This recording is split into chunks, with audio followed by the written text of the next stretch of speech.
Hey, well, I flew in about 3 hours ago, and I'm super happy to be here. I was in Scotland 12 years ago, driving around the Highlands with my dad, searching for meaning of life, and also the Nessie. Didn't see it, but I'm back, and I'm very happy to be here. So I make art about computers, the relationship we have with computation as an idea, as a technology, and as a politics, and as an interface between information and each other. I'm doing a workshop tomorrow at 5 p.m. at the Vision building. It's called Handmade Computer, and I will help you build a very basic computer from scratch. And so I got interested in this idea of a computation as an artistic medium and looked at transistor, Mr. TR. And I started building electronic circuits that do things and thinking like, what is the most minimal computer? And it could be adding, remembering, and keeping track of the time. And how can we build it from materials that we could find? I thought of rollers,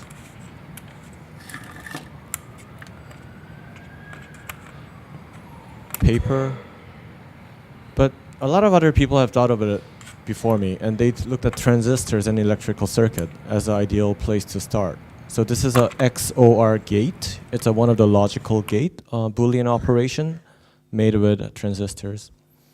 And I started learning about electronical building, and it's like, oh, that's very much like drawing.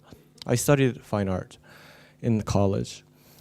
And here we have an outcome of about 2 months of building in my studio. It's a 1-bit computer, and it does just a few things, and it does it really well. It adds. So right now it's 0 and 0. We put 1 and 0. This is a bigger demonstration. 0 and 1.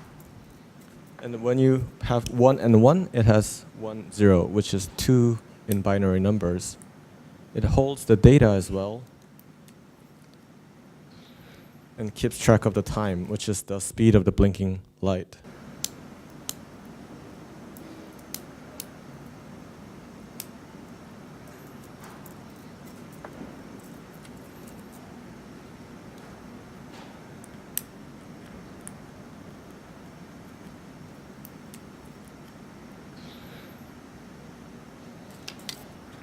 So I'm interested in this poetics of computation.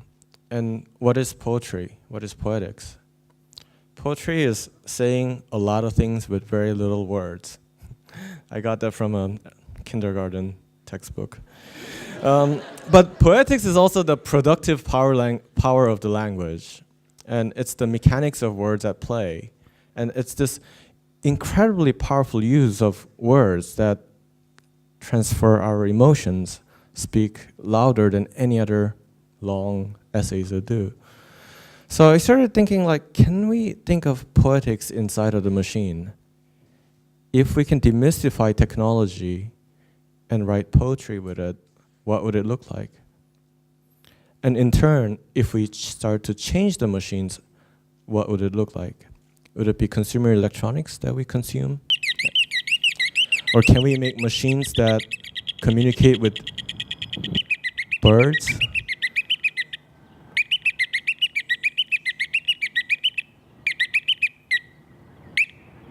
I wasn't really successful with the birds. But I made an elevator guy.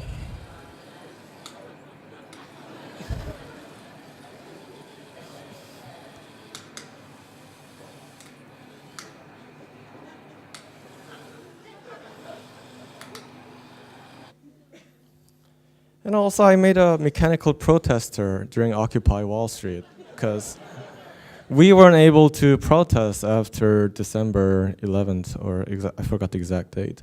But so instead we had a robot protester chasing down a banker, all built from scratch, from discarded PCs that I found. And around that time I got interested in the idea of activism and social practice as a way of engaging with the community.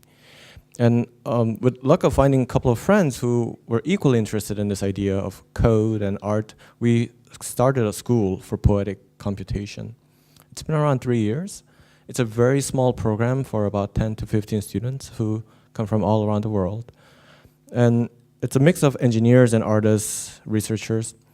And it's a school for autodidacts. So we hold classes for code and critical theory and all that. But it's really a space where we invite other people to teach each other.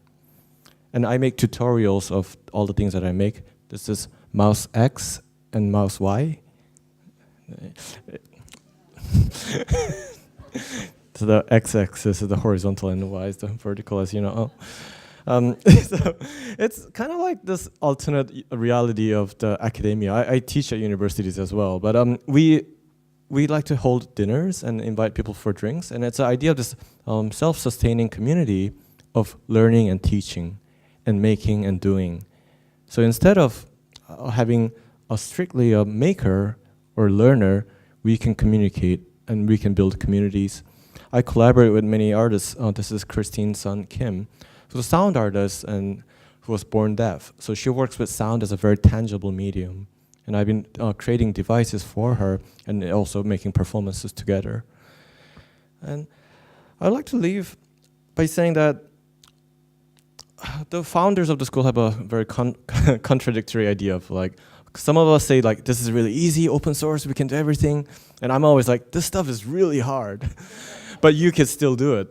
So idea of the world as we know is either something like this, Buckminster Fuller, who's an architect and a visionary from the United States earlier on, very rigid and very structural, dependent on each other. Or something like this, which is Ligia Clark, who's a Brazilian artist who made this instructional performances of simple threads that bend around each other and then created this net that we have this living ecosystems of energy.